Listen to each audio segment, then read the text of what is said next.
तिरमय दुनिया में नमस्कार नमस्कार नमस्कार मंडळी, मी ओमराज रंदे आपणा सर्वांचं पुन्हा एकदा नवीन ब्रँड न्यू व्हिडिओमध्ये स्वागत करीत आहे. मित्रांनो, आजचा एक धमाकेदार टॉपिक घेऊन आलोय. शेळी पालन करावी की मेंढी पालन? तर चला मित्रांनो, सविस्तर रिपोर्ट पहा. काय आहे केस स्टडी, सांगतो तुम्हाला सर्व काही. शेळी पालन करावं का मेंढी पालन करावं? मित्रांनो, पुढे बघू शकता तुम्ही, ह्या आहेत काठेवाडी शेळ्या. शेळी पालनामध्ये काठेवाडी शेळी ही सगळ्यात नंबर 1 शेळी आहे.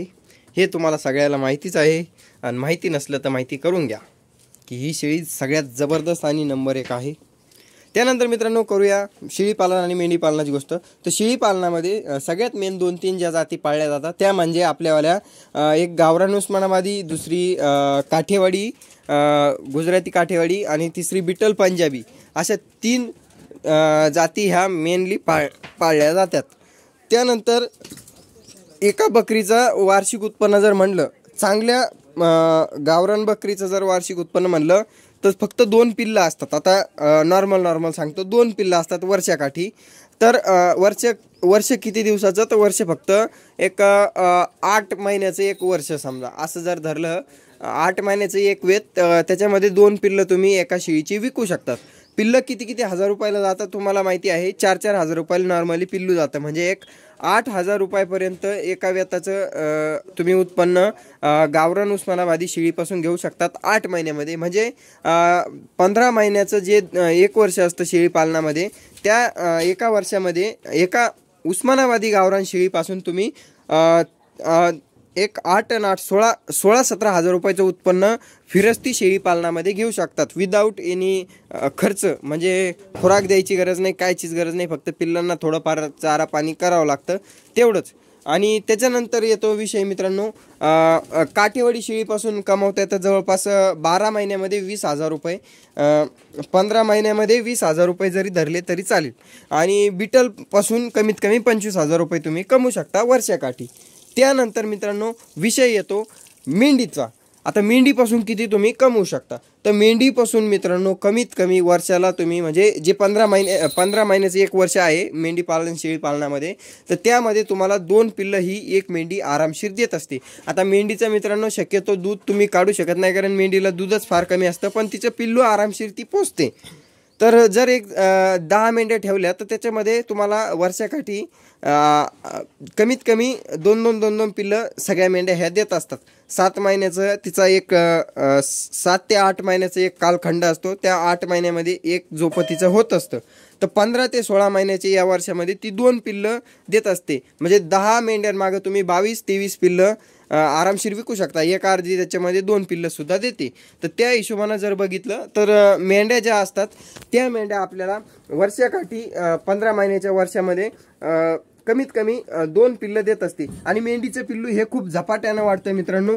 जर तुमची खानावळ क्लिअर कट असली आणि जर तिचं पालन पोषण तुम्ही एकदम योग्य पद्धतीने केलं, तर एका मेंढीपासून गावरान उस्मानाबादी शेळीपासून तुम्ही जवळपास 16,000 रुपये घेतात. तेवढेच पैसे तुम्ही एका मेंढीपासून कमवू शकता.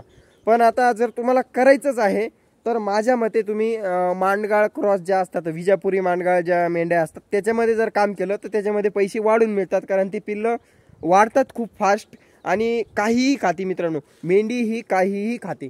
मग मेंढी पालनामध्ये काय काय खर्च आहे? तर जर तुम्हाला बंदिस्त करायचं असलं तर पिल्लं घ्यावं लागतात, किंवा मग गुजराती ज्या मेंढ्या असतात मित्रांनो, त्या मेंढ्यासुद्धा 1-1 लिटरपर्यंत दूध देतात एका टायमाला. मेन काशी मेंढ्या ज्या असतात त्या तुम्ही बघितल्या असेल, मी इंस्टाग्रामवर टाकलं होतं, तुम्ही बघितल्याच असेल. ज्यांना नाही बघितलं, ओमराज रंदे इंस्टाग्राम आयडी आहे, किंवा रंदे भैया जाऊन सर्च करा, तुम्हाला माझ्या आयडिया भेटतील. कोणत्याही आयडीला फॉलो करा, सगळ्याच आयडियाला केलं तरी काही हरकत नाही. तिथं मेंढी पालन शेळी पालनाविषयी माहिती देत असतो. माझं पर्सनली लोकांना हसवण्याचं कामही मी करत असतो. त्यानंतर मित्रांनो, विषय येतो एका मेंढीपासून मग सरासरी उत्पन्न किती घेऊ शकतो आपण? तर वर्षाकाठी मित्रांनो, गुजराती मेंढ्यापासून, जसे काठेवाडी गुजरात जात जी आहे, एका वर्षामध्ये 20,000 रुपये उत्पन्न घेऊ शकतो आपण 12 महिन्याच्या वर्षामध्ये. तर तसंच गुजराती मेंढीपासून पण एक 15,000 रुपयापर्यंतचं उत्पन्न आपण घेऊ शकतो. आणि जर विषय केला उस्मानाबादी गावरांचा. उस्मानाबादीपासून एक 10-15 हजार रुपये उत्पन्न आपण घेऊ शकतो आणि गावरान मेंढीपासून सुद्धा आपण एक 10,000 रुपये 12,000 रुपयापर्यंतचं उत्पन्न आपण घेऊ शकतो. मग कोणती पुरती मित्रांनो, शेळी पुरती की मेंढी पुरती? जर मित्रांनो तुम्हाला बंदिस्त करायचं असेल तर मेंढ्यांसाठी तुम्हाला चारा नियोजन भरपूर असं करावं लागेल. जर तुम्हाला शेळ्या ठेवायच्या असल्या त्यांना सुद्धा चारा नियोजन हे करावंच लागेल. माझ्या मते शेळीचं कसं असतं, शेळी 15 महिन्यामध्ये आपल्याला 4 पिल्लं देते. तिथं त्याच ठिकाणी जर आपण शेळीचा विषय घेतला तर शेळी आपल्याला 4 पिल्लं देत असते आणि मेंढी फक्त 2च पिल्लं देते.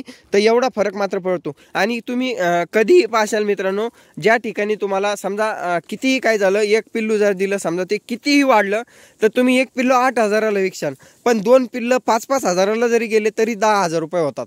म्हणजे शेळी पालनामध्ये मेंढी पालनामध्ये एवढा मात्र फरक पडतो. पण मेंढ्यांचं असं असतं मित्रांनो, मेंढ्या शेळ्यांसारखं गावरान शेळ्यासारखं किंवा कोणत्याही शेळ्यासारखं ताण देत नाही, माणसाला स्ट्रेस देत नाही. मेंढ्या ह्या खूप मलून असतात मित्रांनो, खूप शांत असतात. तर त्यांना तुम्ही आरामशीर फिरस्ती शेळी पालनामध्ये करू शकता. पण जर चारा नियोजन वगैरे जर नसेल, फिरस्तीमध्ये तुम्हाला बंदिस्त करायचं असेल तर शक्यतो तुम्ही शेळ्या निवडा, कारण शेळ्या ह्या परवडत असतात. आता जर मेहनत घ्यायचीच असेल तर अशी घ्या आणि तशीही घ्या. मेंढी पाळून आबदल्यापेक्षा शेळ्या पाळून आबदा, काय फरक पडणार आहे तरी. तर मित्रांनो माझ्या मते तरी तुम्ही शेळ्या पाळा. मेंढी पालनामध्ये कसं असतं, तुम्हाला 50-60 मेंढ्या सांभाळावं लागतील, पण एका मेंढीपासून तुम्ही वर्षाकाठी 10,000 रुपयाचं उत्पन्न आरामशीर घेऊ शकतात 12 महिन्याच्या वर्षामध्ये. म्हणजे एक 50 मेंढ्या सांभाळल्या तर 5-6 लाख रुपये तुम्हाला निघत्या. पण एवढ्यांचं तुम्हाला पिल्लांचं नियोजन वगैरे करावं लागतं. तसं शेळी पालनामध्ये मेंढींपेक्षा पुरतं. पण आता ते ज्याचा त्याचा विषय राहतात. जो मेंढ्या पाळतो त्याला मेडिसिनचा खर्च नसतो, जो शेळ्या पाळतो त्याला थोडाफार मेडिसिनचा खर्च असतो, थोडाफार खुराकाचा खर्च असतो. तसं मेंढ्यांमध्ये नसतं. पण त्यांना जर मेंढ्यांना दिलं तर मग त्यांचं प्रोडक्शन वाढतं. म्हणजे फरक पडणार मित्रांनो. शेळी पालनही चांगलं, मेंढी पालनही चांगलं, पण शक्यतो शेळी पालन मेंढी पालनापेक्षा परवडतं, कारण त्याच्यामध्ये प्रोडक्शन ही डबल असतं. पिल्लाच्या गोष्टीत जरा आपण विषय घेतला, कारण आता तुम्हाला मेंढी सांभाळायची, तुम्ही चांगल्याच क्वालिटीची सांभाळणार आणि शेळी सांभाळायची तर चांगल्याच क्वालिटीची सांभाळणार. तर एका मेंढीपेक्षा एक शेळी ही आपल्याला 2-5 हजार रुपये कधीही वाढून देणार. पण मग असा विषय असा आहे, मेंढी ही कोणतीही जातीचा पाला खाते, ती काहीही खाते मित्रांनो. हे जे वाळेल गवत दिसतंय तुम्हाला हे खाली, तर हे वाळेल गवत सुद्धा मेंढी खाते. तसं जर शेळीला तुम्ही या एरियामध्ये सोडलं तर शेळी इथल्या या काही चाऱ्याला तोंड सुद्धा लावणार नाही. म्हणजे एवढा चारा नियोजनामध्ये शेळी पालन आणि मेंढी पालनामध्ये फरक पडतो. मेंढी ही काहीही खाते, वाळेल कुटार, आणि शेळी पालनामध्ये शेळीला लागतो शेलका माल. तर तिला सवय लागायला किंवा तिला पचन शक्तीवर आणायला थोडा वेळ लागतो. तसं मेंढीला लागत नाही. मेंढी काहीही खाते. तर दोन्ही पुरतं मित्रांनो. पण जर चारा आहे, सगळं काही आहे, तर तुम्ही शक्यतो शेळी पालन करा.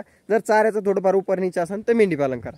बाय बाय मित्रांनो, भेटूया पुढच्या व्हिडिओमध्ये एका नवीन ब्रँड न्यू व्हिडिओसोबत. हा व्हिडिओ कसा वाटला एक कमेंट करून सांगा. नंबर आहे माझा 8766931408. त्यानंतर इंस्टाग्रामवर जाऊन रंदे भैयाला फॉलो करा. इथं चॅनलला सबस्क्राईब करा, व्हिडिओला लाईक करा, शेअर करा. 10+1 मध्ये जर सहभागी व्हायचं असेल तर कमेंटमध्ये एक कमेंट लिहून पाठवा, कोणतीही पाठवा, पण कमेंट लिहून पाठवा. बाकी बाय बाय मित्रांनो, भेटूया पुढच्या व्हिडिओमध्ये. बघून घ्या शेळ्या, पिल्ल्या ही काठीवाडीची क्वालिटी आहे मित्रांनो.